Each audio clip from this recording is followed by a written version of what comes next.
ना multi valued dependency में अगर हम बात करें तो मल्टी वैल्यूड, अभी तक मैंने आपको जब फंक्शनल डिपेंडेंसी पढ़ाया था, थोड़ा सा यहाँ पे रिकॉल करते हैं कि फंक्शनल डिपेंडेंसी में मैंने बताया था कि ये अगर ए है, बी है और सी है, तो यहाँ पर क्या, सपोज 1 2 3 एंड देन अगर मैंने यहाँ पे चलो एक और 1 ले लिया, तो मैंने कहा A B C and then again मैंने ए, तो मैंने कहा था कि ए अगर यहाँ पे की एट्रीब्यूट है, अगर फर्स्ट है यहाँ पे, तो ए की वैल्यू के लिए बी की वैल्यू सेम होनी चाहिए। दैट मीन्स अगर की हमारा ए टेंस टू बी अगर मैंने लिखा, तो ये कब वैलिड होगा, अगर ए की वैल्यू सेम है, जैसे यहाँ पर भी 1 है और यहाँ पर भी 1 है, तो उसकी बी की वैल्यू भी सेम आनी चाहिए, नहीं कि डिफरेंट होनी चाहिए। तो हम कहते थे कि ये एफ डी है, that is a functionally dependent, यानी बी जो है फंक्शनली डिपेंड है ए पे। अब देखो बी ए की वैल्यू 2 3 है, तो ऑब्वियसली इसकी डिफरेंट हो सकती है, कोई इशू नहीं, इवन ये भी ए हो सकता है, ये भी, आई मीन बी की वैल्यू सेम हो सकती है for different value of A. But अगर ए की वैल्यू सेम है, यानी कि हम ये कहें कि F1 इक्वल टू F2 है, अगर ये दोनों अल्फा है, तो इनका जो बीटा आएगा वो भी सेम होगा, क्योंकि इसकी अल्फा 1 है, इसकी भी 1 है, तो यहाँ पर हम कह रहे ए, दैट इज करेक्ट। बट यहाँ पे मल्टी वैल्यूड में थोड़ा सा डिफरेंट होगा। मल्टी वैल्यूड कहता है कि अगर हमारे पास यहाँ पर, अगर सपोज मैंने यहाँ पे लिया स्टूडेंट आईडी और ये उसका कोर्स ले लिया, तो अगर स्टूडेंट आईडी 1 लिया मैंने, देन अगेन 1 लिया, तो हो सकता है स्टूडेंट 1 जो है यहाँ पे 2 कोर्स कर रहा है, एक सी लैंग्वेज सीख रहा है, एक मान लीजिए जावा सीख रहा है, उसने यहाँ पे 2 कोर्सेज ज्वाइन कर रखे हैं आईडी नंबर 1 ने। इसी तरह से अगर यहाँ पे 2 रोल नंबर है, उसने यहाँ पे मान लीजिए C# ले रखा है और यहाँ पे मान लीजिए पाइथन ले रखा है, तो आप देख रहे हैं कि a single student can take the 2 different values. तो आप यहाँ पे देख सकते हैं, कंपेयर कर सकते हैं कि एफडी में क्या था कि अगर यहाँ पर अल्फा सेम है, यानी 2 2 है, तो इनकी वैल्यू भी सेम आनी चाहिए। बट आप यहाँ पे देख रहे हैं कि for the same value of A we are getting here 2 different values of B, I mean यहाँ पे बी की वैल्यू डिफर कर रही है, तो हम इसे बोलते हैं multi value dependency. That means single value, यानी एक आईडी के लिए यहाँ पर एक से ज्यादा डेटा हम मिल रहा है, तो इसको इंडिकेट कैसे करेंगे, ए डबल एरो लगाएंगे और बी लिखेंगे। इससे ये पता चलता है कि ए जो है वो मल्टी वैल्यूड है। आप देख सकते हैं यहाँ पर जो स्टूडेंट आईडी 1 है उसके 2 डिफरेंट कोर्सेस हैं, तो यू कैन से यहाँ पर ID is a multi-valued to course। तो दैट मीन्स ये इंडिकेट कर रहा है कि 1 ID के लिए, यानी 1 रोल नंबर के लिए यहाँ पर 2 या 2 से ज्यादा कोर्सेस हो सकते हैं। ही है opted the more than 2 courses, या एक भी हो सकता है, जरूरी नहीं कि वो हर केस में वहाँ पे 2 2 हो, 3 3 हो। आप यहाँ पे कितने, यानी रोल नंबर 2 ने एक और कोर्स ज्वाइन कर रखा है, मान लीजिए जावा भी, तो यहाँ पर आप देख सकते हैं कि रोल नंबर 2 3 कोर्सेज को ज्वाइन कर रखा है पैरेलली, तो that is also the multi valued. यानी कि अगर एक भी यहाँ पर मल्टी वैल्यू है, तो हम कहेंगे पूरा कॉलम जो है वो मल्टी वैल्यूड हो गया।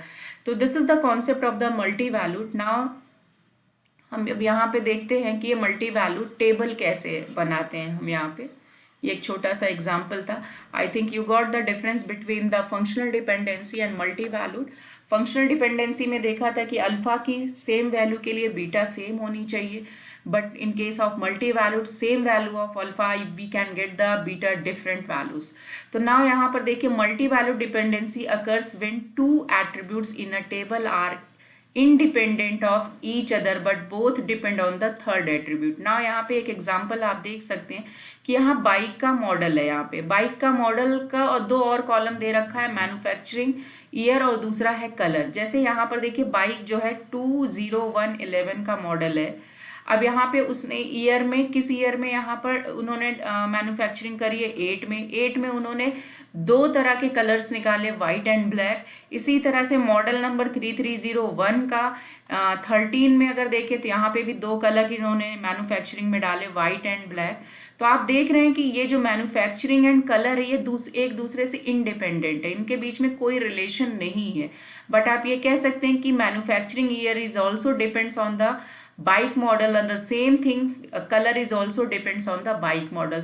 तो यहाँ पर ये जो 2 एट्रीब्यूट है मैन्युफैक्चरिंग ईयर एंड कलर, ये दोनों इंडिपेंडेंट है। अगर मैं इन दोनों इसको अगर भूल जाऊं कि ये भी कुछ है, तो इन दोनों के बीच में कोई रिलेशन नहीं दिख रहा कि कलर का मैन्युफैक्चरिंग से कोई रिलेशन नहीं दिख रहा कि हाँ कोई इसमें पेरेंट की हो सकता है, कोई चाइल्ड की हो सकता है, आई मीन प्राइमरी की किसी को, नो, क्योंकि आप ईयर से कलर का आइडेंटिफिकेशन नहीं कर सकते। बट मॉडल एक यूनिक नंबर होता है, दैट मीन्स हर मॉडल का। तो यहाँ पे देखिए एक ही मॉडल है, आई मीन दोनों कलर अलग अलग हैं बट मॉडल नंबर सेम है, तो उसकी देखिए मल्टी वैल्यूड है एक कलर के लिए। यहाँ पे जैसे अभी मैंने बोला स्टूडेंट आईडी इज वन, यानी एक ही स्टूडेंट है but at a time he can opt more than one courses, तो that is the multi value. तो आप देख रहे हैं कि colour is also the multi valued with the bike model and the manufacturing year is also the multi valued, क्योंकि आप देख रहे हैं कि यहाँ पर M201 के लिए 2 बार एंट्री आई है इसकी। क्यों? क्योंकि अलग अलग कलर थे तो इस वजह से 2 बार एंट्री आई है। तो हमारे पास अगर इस तरह का डाटा है तो हम यहाँ पे कह सकते हैं कि this one is the multi valued. Multi valued में सबसे पहली चीज कि एटलीस्ट इस टेबल में 3 एट्रीब्यूट्स होने चाहिए और मोर देन 3 होने चाहिए। मिनिमम यहाँ पर जो होने चाहिए वो 3 एट्रीब्यूट्स होने चाहिए, मिनिमम 3 एट्रीब्यूट्स और मोर देन 3, बट 3 से कम नहीं होगा, more than 3। Now the second condition आप देख सकते हैं कि मिनिमम 3 एट्रीब्यूट्स होने चाहिए मल्टी वैल्यू डिपेंडेंसी के अंदर। दूसरी कंडीशन ये है कि जो दो एट्रीब्यूट्स होंगे, attribute, 2 attributes are independent to each other, और ये एक दूसरे से इंडिपेंडेंट होगा और ये दोनों एट्रीब्यूट बट किसी थर्ड एट्रीब्यूट के ऊपर डिपेंडेंट होना चाहिए। तो ये कंडीशन होती है मल्टी वैल्यूड में कि हमारे पास ऐसा कुछ डेटा होना चाहिए। जैसे अगर अभी हमने स्टूडेंट आईडी ली थी, देन उसका लिया हमने कोर्स ले लिया, और यहाँ पर एक और मैं ले लूँ, अगर यहाँ पे एक्टिविटी ले लें या हॉबी ले लें हम यहाँ पे, तो एक्टिविटी तो अब स्टूडेंट आईडी 1 है और कोर्स आपने यहाँ सी लिखा, देन अगेन स्टूडेंट आईडी 1 है, इसका कोर्स आपने जावा लिखा है यहाँ पर। एंड मान लीजिए यहाँ एक्टिविटी में मैंने यहाँ डांसिंग लिख दिया, देन यहाँ पे सिंगिंग लिख दिया कि सिंगिंग भी करता है। तो आप देख रहे हैं कि एक्टिविटी कॉलम पे भी हमने यहाँ पे डाला। तो अगर हम यहाँ पे ये इस तरह का, तो आप देख रहे हैं कि कोर्स और एक्टिविटी से कोई लेना देना नहीं, लेकिन किसकी एक्टिविटी की बात कर रहे हैं, समबडी आस्क के हुज एक्टिविटी और टॉकिंग, तो आप कह सकते हैं कि आईडी नंबर 1 के लिए हम बात कर रहे हैं। This C is opted by which student, तो आप बता सकते हैं कि आईडी नंबर 1 के लिए। बट अगर मैं बोलूँ activity is related to the course की dancing activity is related to C, तो दैट इज द मीनिंगलेस यहाँ पे। तो इन दोनों के बीच में कुछ भी ऐसा डिपेंडेंसी वाला काम नहीं है। तो 2 ऐसे एट्रीब्यूट होने चाहिए जिनके बीच में कोई रिलेशन ना हो बट वो दोनों किसी तीसरे के साथ रिलेटेड हों, तो that type of the table is called the multi valued. क्योंकि आप देख रहे हैं अल्फा की एक वैल्यू के लिए यहाँ बीटा जो है more than, I mean I am talking about this. तो अगर मल्टी वैल्यूड है और आप चाहते हैं कि ये मल्टी वैल्यूड में जो ये आपको प्रॉब्लम नजर आ रही है, रिडंडेंसी रिमूव करनी है, वो कैसे करेंगे? तो इस टेबल को हम क्या करते हैं, 2 पार्ट में ब्रेक कर देते हैं।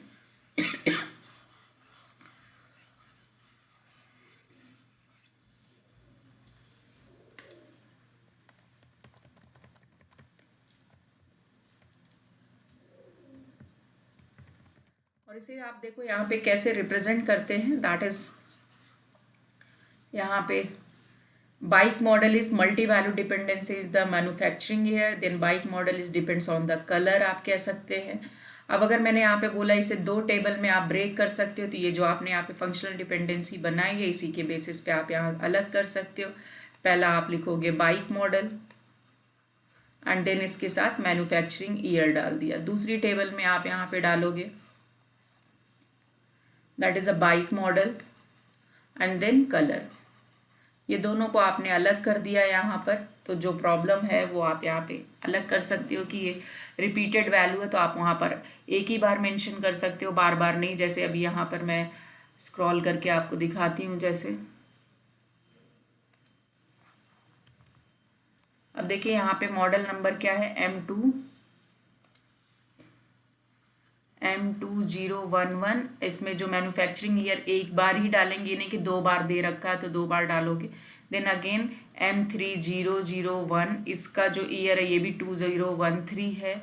एंड देन M4006, तो you can write here this. And then यहाँ अगेन मॉडल है आपका बट M2011, इसमें 2 बार एंट्री आएगी, एक बार वाइट आएगी और एक बार ब्लैक आएगा। दैट मीन्स ये वाला अगेन रिपीट होगा। इसी तरह से ये, तो आप देखें कि इसके डेटा आई मीन जैसा है वैसा आएगा, बट ये वाला थोड़ा टेबल हमारा रिड्यूस हो गया, रिडंडेंसी थोड़ी कम हो गई।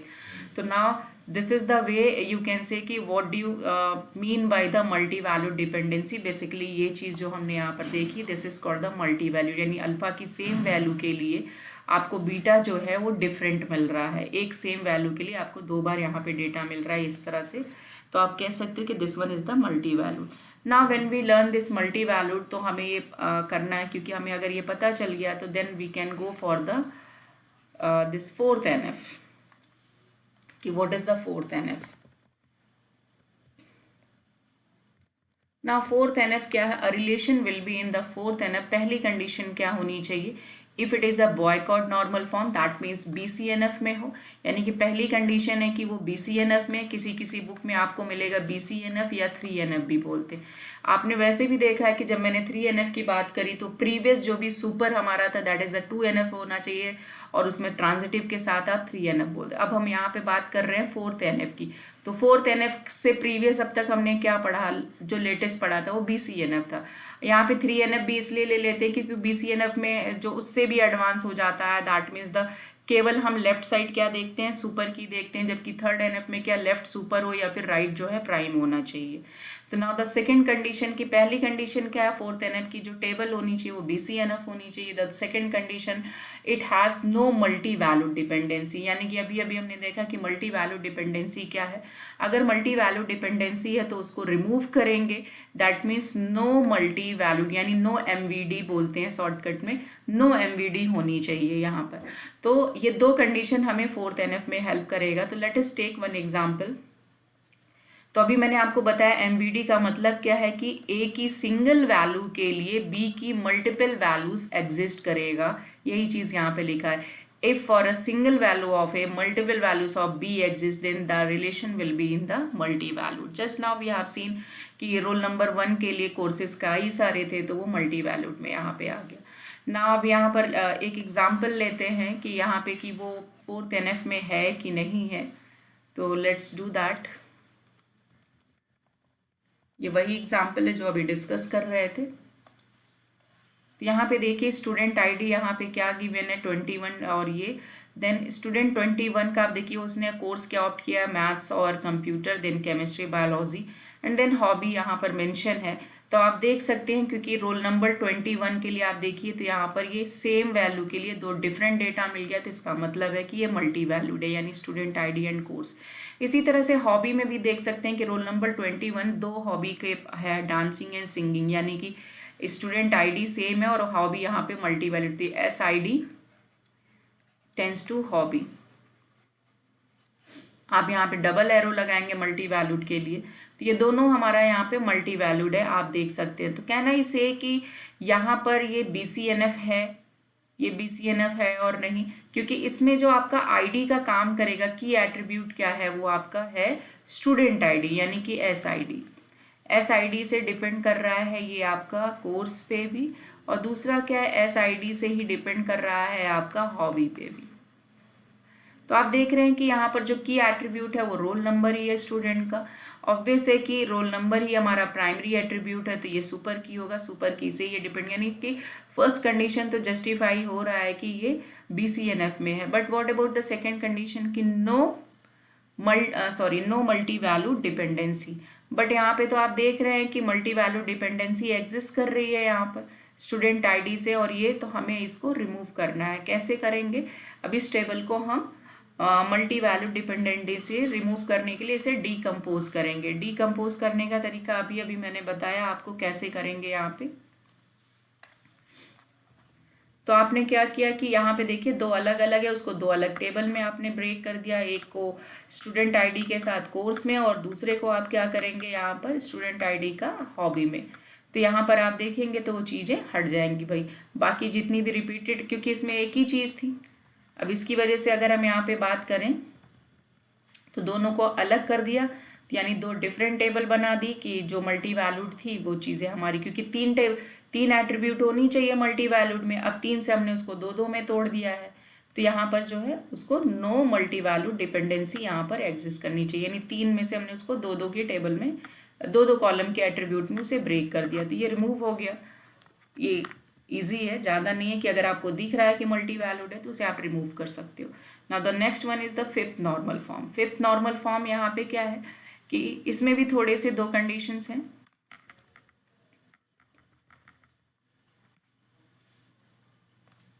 Now fifth normal form relation is in a fifth NF. इसका मतलब है कि उसको पहले किस में होना चाहिए, 4NF में होना चाहिए अगर फिफ्थ में है तो। सबसे पहले की जो भी प्रॉब्लम है उसमें हमें उसको 4NF में कन्वर्ट करना है, आई मीन चेक करना है। तो 4NF होने का मतलब है कि उसमें मल्टी वैल्यूड डिपेंडेंसी नहीं होनी चाहिए, दूसरा वो PCNF में होना चाहिए। And not contain any joint dependency, I mean इसके अंदर कोई ज्वाइंट डिपेंडेंसी नहीं होनी चाहिए। तो लास्ट क्लास में डिस्कस कर चुके हैं, ज्वाइंट डिकम्पोजिशन आप लोगों ने पढ़ा था। तो डिकम्पोजिशन में मैंने लॉसलेस एंड लॉसी बताया था आपको। तो not contain any joint dependency and joining should be lossless. And जो ज्वाइनिंग होना चाहिए वो क्या होना चाहिए, लॉसलेस होना चाहिए।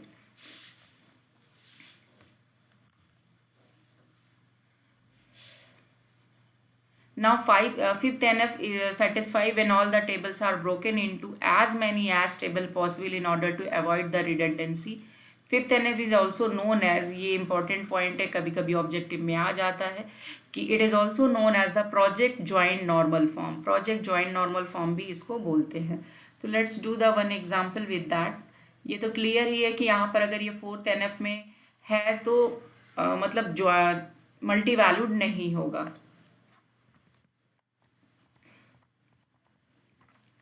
अब यहाँ पे अगर हम देखें कि ये जो टेबल है हमारे पास, यहाँ पे सब्जेक्ट का एक टेबल है, एक लेक्चरर है और एक सेमेस्टर है। यानी कि सब्जेक्ट क्या है, कंप्यूटर, तो यहाँ पे दो टीचर पढ़ा रहे हैं, Anshika and John. And then semester क्या है उनका, आई मीन किस सेमेस्टर में वो लेक्चर ले रहे हैं, दैट इज अ 1। इसी तरह से मैथ्स का दो ट्यूटर हैं, that is a John and Akash, और ये 1 और ये 2 में पढ़ा रहे हैं। केमिस्ट्री जो है इस टीचर के द्वारा पढ़ाया जा रहा है सेमेस्टर 1 में। तो आप देख सकते हैं कि जॉन टेक्स यहाँ पे 2 लेक्चर ले रहा है। आप देखिए यहाँ पे जॉन जो लेक्चरर हैं वो 2 सब्जेक्ट पढ़ा रहे हैं, मैथ्स एंड कंप्यूटर यहाँ पे, और वो दोनों ही सेमेस्टर 1 में पढ़ा रहे हैं। But he is not taking the in the semester 2। ठीक है, तो अगर सपोज करो अभी यहाँ पे कोई नया लेक्चरर आए और ये क्लियर है कि उनका नाम क्या है, सपोज करो मैंने एक्स ले लिया, बट आई डोंट नो कि that lecturer is taking which subject. अभी कुछ सब्जेक्ट मान लो डिपार्टमेंट में बचे नहीं, सारे टीचर्स को अलॉट हो चुके हैं, there is a no left over subject to assign that particular X lecturer, तो आप इसे ब्लैंक रखोगे। इसी तरह से जब आपने सब्जेक्ट ही नहीं अलॉट किया तो आप ये भी नहीं बता सकते कि उनको किस सेमेस्टर में लेना है। तो यहाँ पर देखिए, जब इस तरह की टेबल हो जहाँ पर हम बाकी लोगों को ब्लैंक नहीं छोड़ सकते, जैसे लेक्चरर है, अगर हमने लेक्चरर अपॉइंट किया तो ऑब्वियसली उसे कोई ना कोई सब्जेक्ट मिलेगा, जब सब्जेक्ट मिलेगा तो कोई ना कोई सेमेस्टर मिलेगा। तो हमारे पास ये रिक्वायर्ड है कि अगर इस तरह का, in this case combination of all these fields required to identify by a valid data, I mean एक डेटा होना चाहिए, हम ब्लैंक नहीं छोड़ सकते। तो इस तरह की चीज़ को हम यहाँ पे करने की, सपोज करो हमें कोई नया सेमेस्टर यहाँ पे स्टार्ट करना है, 3rd सेमेस्टर, बट हमारे पास लेक्चरर भी नहीं है, और जब लेक्चरर नहीं है तो सब्जेक्ट नहीं है। तो कहने का मतलब कि अगर हम एक में एंट्री करें और 2 को ब्लैंक छोड़ दें, या 2 की एंट्री करें 1 को ब्लैंक छोड़ दें, तो हमारे पास एक प्रॉपर जवाब नहीं है, आई मीन हमारे पास एक प्रॉपर इंफॉर्मेशन नहीं आ पाएगी। इस तरह की प्रॉब्लम को हम यहाँ पे कहेंगे कि अब यहाँ पे कारण क्या है, कोई प्राइमरी की ही नहीं। आप देखिए सब्जेक्ट को भी नहीं बना सकते, लेक्चरर को भी नहीं बना पा रहे हैं हम सेमेस्टर, क्योंकि एवरीथिंग यहाँ पर क्या है, किसी को भी आप यहाँ पर पीके नहीं बना पा रहे, क्योंकि देखिए पिछले ज्वाइंट डिपेंडेंसी में आईडी वहाँ पर था पीके, बट यहाँ पे सब्जेक्ट कैसे प्राइमरी की बन सकता है। आप देखिए यहाँ पे ये रिपीट हो रहा है ना, कंप्यूटर कंप्यूटर आपने 2 बार डाल दिया इसे।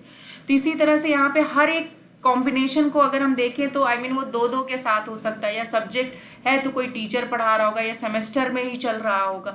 तो यहाँ पे डिपेंडेंसी के इस कारण की वजह से हम यहाँ पे देखेंगे टुगेदर एक्ट, यानी कि 2-2 जो है एक एक आईडी की तरह काम करेगा, सब्जेक्ट रिलेटेड टू लेक्चरर, तभी आप बता पाओगे कि ये सब्जेक्ट किस टीचर के द्वारा पढ़ाया जा रहा है, तो ये कंबाइंड आईडी की तरह काम करेगा। इसी तरह अगर हम लेक्चरर की बात करें तो लेक्चरर अगर हमने असाइन किया है तो हमें बताना पड़ेगा वो किस सेमेस्टर के लिए, यानी सेमेस्टर केवल अगर हम कह दें जी आईडी की तरह काम करेगा तो वो भी एक प्रॉपर जवाब नहीं है, I mean alone it is not working as a PK, but ये किसी के साथ कंबाइंड होकर पीके हो सकता है कि सेमेस्टर प्लस लेक्चरर अगर आपने लगा दिया, सेमेस्टर प्लस सब्जेक्ट आपने बता दिया कि सेमेस्टर और सब्जेक्ट जो है वो एक कंबाइंड प्राइमरी की का काम कर सकता है, तो ग्रुप करके हम कर सकते हैं, but individual is not acting as a primary key. तो यहाँ पर ये प्रॉब्लम आती है कि किसी को हम ब्लैंक नहीं छोड़ सकते। तो ड्यू टू दैट यहाँ पे आप देख सकते हो कि ये जो डेटा है, क्या यहाँ पर हम इसे कर सकते, तो हम क्या करेंगे, इसको डीकम्पोज करेंगे, क्योंकि फिफ्थ एनएफ कहता है कि फिफ्थ एनएफ में हम ये देखते हैं कि जो भी हमारा डेटा है वो पहला क्या होना चाहिए, वो फोर्थ एनएफ में होना चाहिए। तो आप देख सकते हो कि फोर्थ एनएफ में तो है नहीं, चलो फोर्थ एनएफ में होने के लिए क्या होना चाहिए, उसमें नो मल्टी वैल्यूड होनी चाहिए।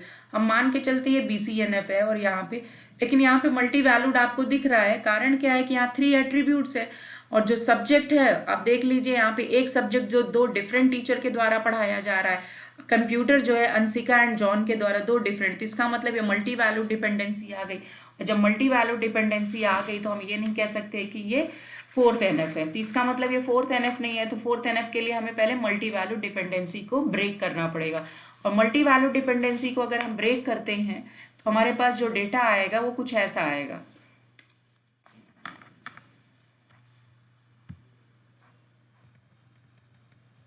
हम क्या करेंगे इसके, क्योंकि यहाँ पे कोई भी सिंगल टेबल पे हम यहाँ पे बात नहीं कर रहे, बल्कि हमने इसके 3 कॉम्बिनेशन बनाए। 3 कॉम्बिनेशन का मतलब यहाँ पे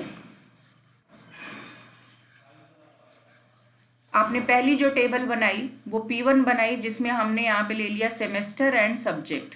इसी तरह से P2 जो बनाएंगे उसमें हम ले लेते हैं सेमेस्टर एंड लेक्चरर। P3 जो हम बनाए उसमें हम ब्रेकअप ले लें, क्या रह गया, SS हो गया, S लेक्चर हो गया, and then again lecture end semester, semester हो गया। तो इस तरह से 3 टेबल हमने बना लिया कि सेमेस्टर का जो है सब्जेक्ट से रिलेट कर दिया, यानी सेमेस्टर 1 में क्या क्या चल रहा था आप ऊपर वाली टेबल से देख सकते थे, कंप्यूटर, मैथ्स एंड केमिस्ट्री,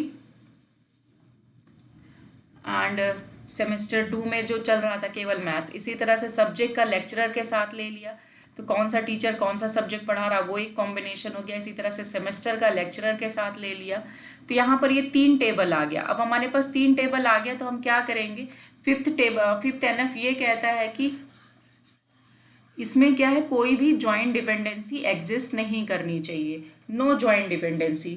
तो नो ज्वाइंट डिपेंडेंसी का मतलब यहाँ पे कि हमारा जो है ज्वाइंट डिपेंडेंसी नहीं होनी चाहिए।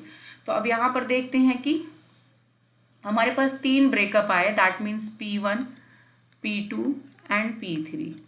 अगर हम इनकी बात करें तो it must not equal to the R, क्योंकि ज्वाइंट डिपेंडेंसी मैंने आपको बताया था कि अगर हमने आर को 3 पार्ट में ब्रेक किया, R1, R2 और R3, और इन तीनों को अगर हम ज्वाइन करें और हमें वापस यही मिल जाए, दैट मीन्स ये डीकम्पोजिशन हुआ आर का, और डीकम्पोजिशन करने के बाद जब हमने इसे ज्वाइन किया और if I get the R then it is called the lossless.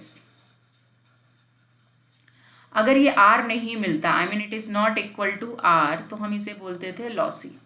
Lossy में या तो डेटा ज़्यादा आता था या कम आता था, but it is a totally different from the R. जो ओरिजिनल आर था अगर हमें वो नहीं मिल रहा है तो हम कहते थे वो लॉसी है। तो यानी कि ज्वाइंट डिपेंडेंसी की अगर हम बात करें तो ज्वाइंट डिपेंडेंसी हमारी 2 तरह की है, lossless and lossy. As per the definition of this आपने यहाँ पे देखा था, यहाँ पे हमने क्या बात करी थी कि ये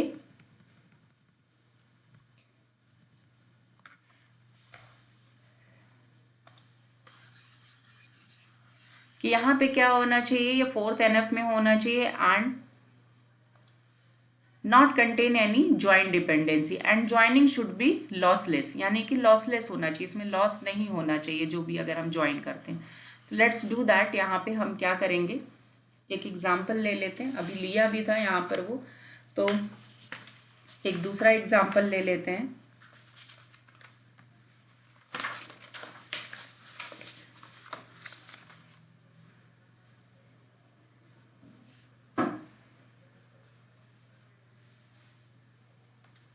या इसी को ले लेते हैं जो कर रहे थे, लेकिन ये थोड़ा बड़ा बड़ा है तो दिखाई नहीं दे रहा है ना। चलिए मैं एक एग्जाम्पल लेके आपको करके दिखाती हूँ। लेट्स टेक यहाँ पर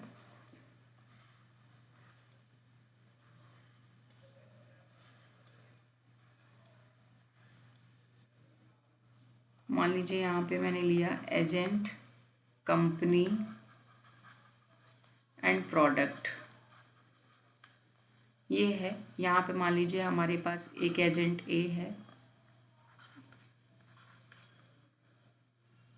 मान लीजिए एम है, यहाँ पर कंपनी जो है मेरे पास C1 या C2 ले लो, C2 and then C1, and जो प्रोडक्ट है ये पेन ड्राइव है हमारे पास, देन माइक है, स्पीकर है, अगेन C1 भी स्पीकर ही बना रही है। ये है हमारे पास प्रोडक्ट यहाँ पर। अब देखिए यहाँ पर ये R है, इसको मैंने डिकम्पोज करा, R1 में बनाया मैंने। यहाँ पर R1 में जो मैंने लिया यहाँ पर एजेंट ले लिया एंड देन कंपनी ले ली। एजेंट और कंपनी मैंने यहाँ पर लिया, तो एजेंट और कंपनी में देखिए तो यहाँ पे क्या है हमारे पास ए है, ए जो है कंपनी C1 में भी काम कर रहा है आप कह सकते हो, और ए जो है वो C2 में भी कर रहा है। जो रिपीटेड है उसे हटा देंगे। अगेन ए जो है C2 पे था, तो एक बार तो मेंशन कर ही चुका है हमने C2, देन M ले लिया and this is working in C1। ना दूसरा जो हमने यहाँ पर R2 बनाया, this is the R1। R2 हम ले लेते हैं यहाँ पर, that is the again agent and product का ले लेते हैं हम, दैट इज द ए किससे एसोसिएटेड है, क्या बना रहा है, PD, एंड अगेन ए जो है माइक भी बना रहा है, ए जो है हमारा वो स्पीकर भी बना रहा है, एंड देन M ने क्या बनाया, वो भी स्पीकर बना रहा है। यानी कि इसमें तो पूरा डेटा आया, इसमें कुछ भी ऐसा नहीं था कि हम अवॉइड कर सके। नाउ थर्ड टेबल आपने ली, that is a company and PD। तो यहाँ पर देखिए C1 and C2, then it is a PD, mike and speaker. Company जो 1 है वो 3 चीज़ें बना रही है और कंपनी 2 केवल स्पीकर बना रहा है। हमारे पास ये 3 टेबल है। अब हमें ये देखना है कि ये 4th NF में है कि नहीं है। तो 4th NF में है। यहाँ पर आप कह सकते हो कि एजेंट एंड कंपनी मिलके एक की का काम कर रहा है, तो ये सुपर की है। इसी तरह से यहाँ पे एजेंट एंड प्रोडक्ट आप बता सकते हो, क्योंकि भाई एजेंट किस कंपनी में काम कर रहा है, केवल एजेंट के नाम से हम नहीं बता रहे, बल्कि हमने कहा कि तुम दोनों मिलके ही प्राइमरी की हो जाओगी। यहाँ पे ये तो हम कह सकते हैं कि क्योंकि सभी इंडिपेंडेंट टेबल है यहाँ पर, तो अब यहाँ पे क्या है कि सभी यहाँ पे हम कह सकते हैं BCNF में है, 2 ही कॉलम ही है यहाँ पर, या आप कह सकते हैं A डिपेंड्स, यहाँ पे C कंपनी जो है इस पर। तो यहाँ पे ये सुपर की है। सुपर की होने के बाद अब नेक्स्ट कंडीशन क्या होना चाहिए, सेकंड कंडीशन है कि वो ज्वाइंट डिपेंडेंसी नहीं होनी चाहिए। That means there should not be joint dependency. तो ज्वाइंट डिपेंडेंसी की कंडीशन मैंने अभी आपको बताया कि अगर आप यहाँ पे क्या करते हो कि अगर हम R1 R2 का मल्टीप्लाई करें, क्रॉस मल्टीप्लाई करें R3 के साथ, तो ये क्या आ जाए, ये यहाँ पर R आ जाए। अगर R आ गया तो इसका मतलब है ये ज्वाइंट डिपेंडेंसी को फॉलो कर रहा है। फॉलो कर रहा है इन द सेंस कि हमारा डिवाइड करने के बाद अगर ज्वाइन करते हैं, ज्वाइन करने के बाद वो R के इक्वल ही आ जाए, तो इसका मतलब है कि हमारा जो रूल है वो फॉलो हो रहा है। जबकि डेफिनेशन क्या कहता है कि नो ज्वाइंट डिपेंडेंसी। इसका मतलब है कि अगर हमने इन तीनों टेबल को ज्वाइन करें तो वो नॉट इक्वल टू R आ जाए, तब हम कहेंगे कि वो 5th NF में। अगर वो इक्वल टू R आ गया तो इसका मतलब है वो 5th NF में नहीं है। तो लेट्स डू दैट कि अगर हम तीनों का क्रॉस प्रोडक्ट निकालें तो यहाँ पर ये क्या आएगा,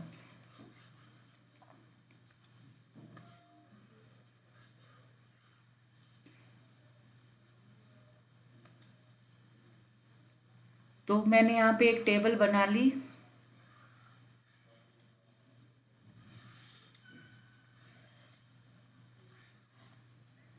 तो मान लीजिए ये यहाँ पे R1 cross R2 cross R3 है, ये निकालने जा रहा है। तो इसका क्या आएगा, आई मीन आप दो कर सकते हो मल्टीप्लाई, एजेंट एंड कंपनी को जो है R1 R2 को करो, फिर जो उसका रिजल्ट है R3 के साथ कर लो, देन यहाँ पे प्रोडक्ट आ गया। तो मैं वही चीज कर रही हूँ यहाँ पे। अब देखते हैं यहाँ पे क्या आया, एजेंट ए जो है वो कंपनी कहाँ काम कर रहा है, C1 में, तो मैंने यहाँ पर लिख दिया C1। लेकिन अब ये A जो है PD बना रहा है, तो मैंने यहाँ पे A C1 लिखा और आई मीन ये पहला रिकॉर्ड इसका उठाया और इसके पहले रिकॉर्ड से मल्टीप्लाई कर रहे हैं। दैट मीन्स ए जो है PD बना रहा है। तो आपने देखा ए C1 में है, आपने कहा ये PD, लेकिन अब ये C1 कंपनी जो है, आई मीन ए जो है PD भी बना रहा है, माइक भी बना रहा है, स्पीकर, तो आपको लिखना पड़ेगा 3 टाइम्स। ए जो है अगेन C1, अब क्या बना रहा है, माइक। भाई इस वाले को अब मैं पहले इससे आप कहोगे कि यहाँ पे कॉमन था, ए का देखा तो ठीक है, यहाँ से C1 लिया, C1 डाल दिया, बट ये ए जो है 3 काम कर रहा है यहाँ पे, देखो PD, माइक एंड स्पीकर, तो 3 टाइम्स मुझे लिखना पड़ेगा A C1।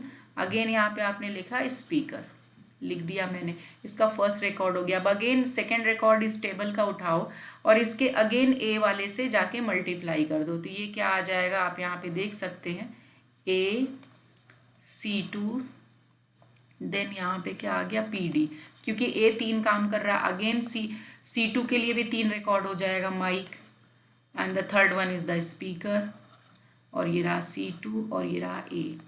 नेक्स्ट हमारा जो डेटा बचा है M क्या है, C1 कंपनी में काम कर रहा है, तो मैंने यहाँ पे लिखा है MC1 and it is making here speaker. तो ना यहाँ पे आप चेक कर सकते हैं कि हमारी जो ओरिजिनल टेबल थी वो ये थी, ये है R हमारी। इसमें आप देख रहे हैं साइज में ही कितना, तो कौन कौन सा मैच कर रहा है, जो जो मैच कर रहा है मैं उसे यहाँ पे कट करती जा रही हूँ। देखिए ये यहाँ पे ये मैच कर गया, AC2 और माइक, ये है, दैट मीन्स ये वाली लाइन आएगी, मैंने वो गलत काट दी, तो ये वाली है, तो ये वाली भी आपकी रहेगी यहाँ पर।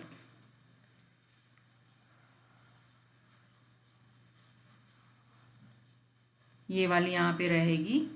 नाउ नेक्स्ट यहाँ पे कौन सा मैच कर रहा है, AC2 speaker, AC2 speaker, that means ये वाली कॉमन है, ये भी कट गई यानी मैच कर गई, तो इसके ये 2 रिकॉर्ड भी खत्म हो गए। नाउ M जो है C1 के साथ, तो ये रहा M वाली जो लाइन होगी आपकी,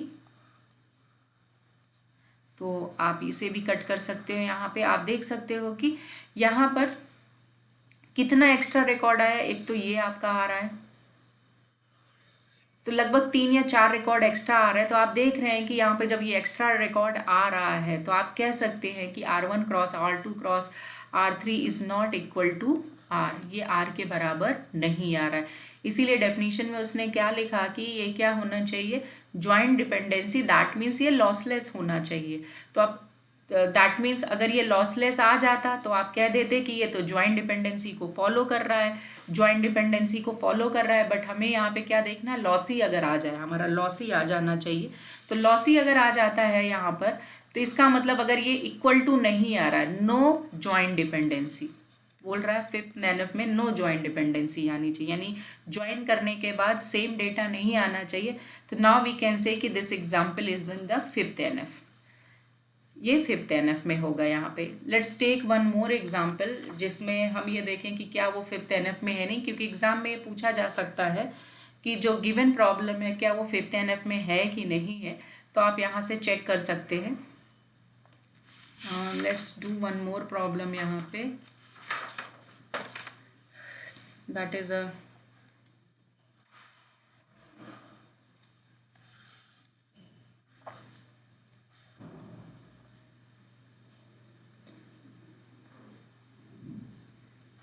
यहाँ पे मान लीजिए ट्रेनर नेम कर लीजिए, trainer name, skill and job, ये कर दिया।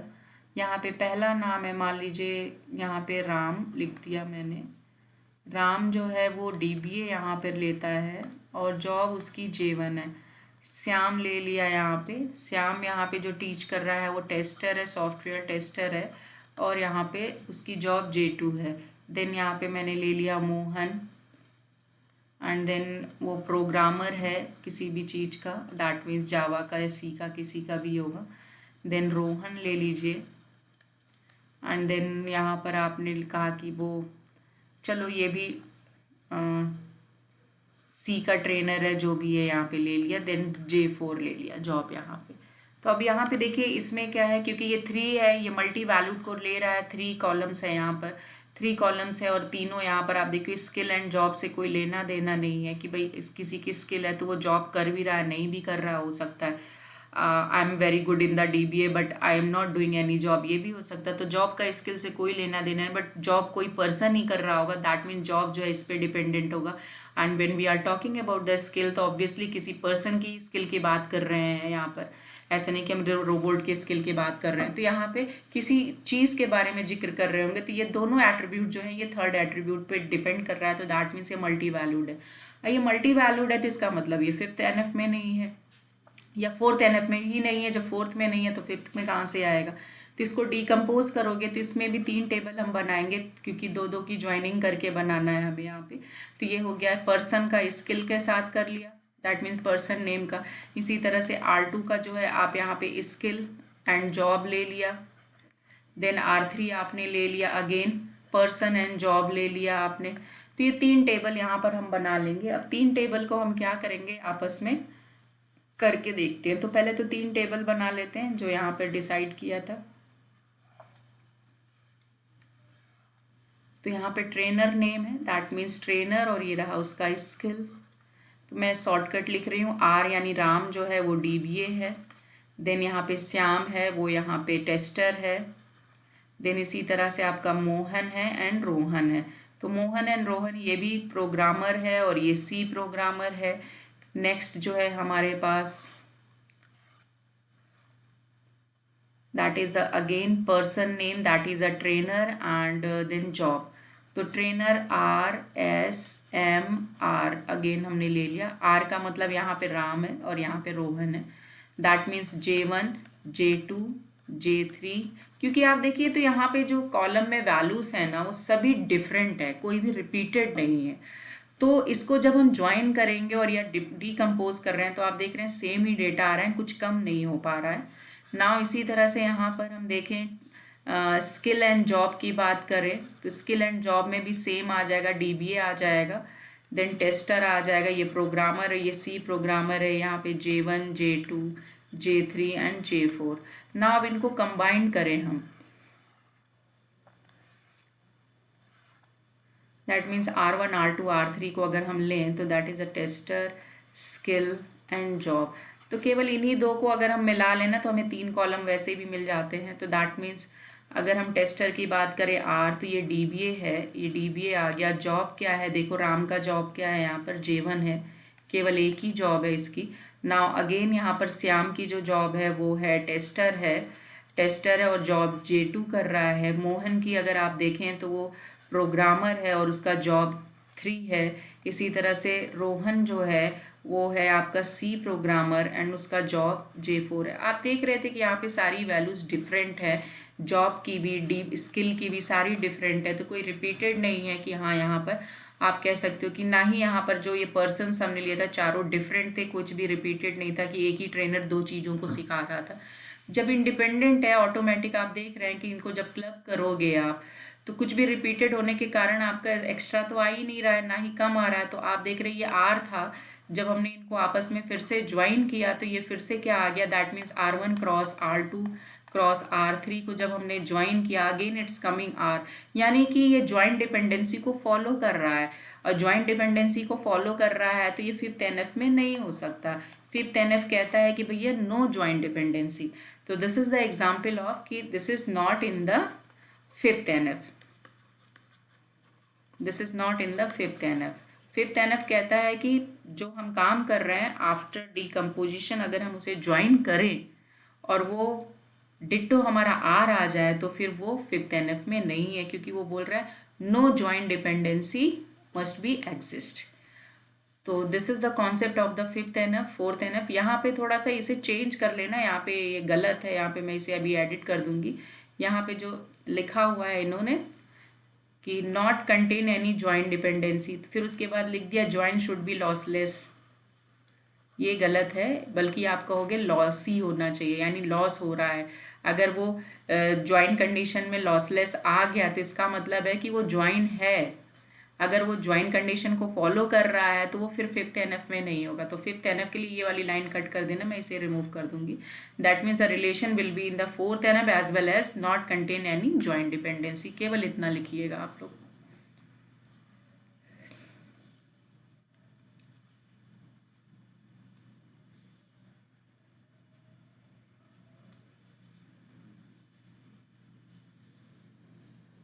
आई होप कि इट इज़ अ क्लियर यहाँ पे।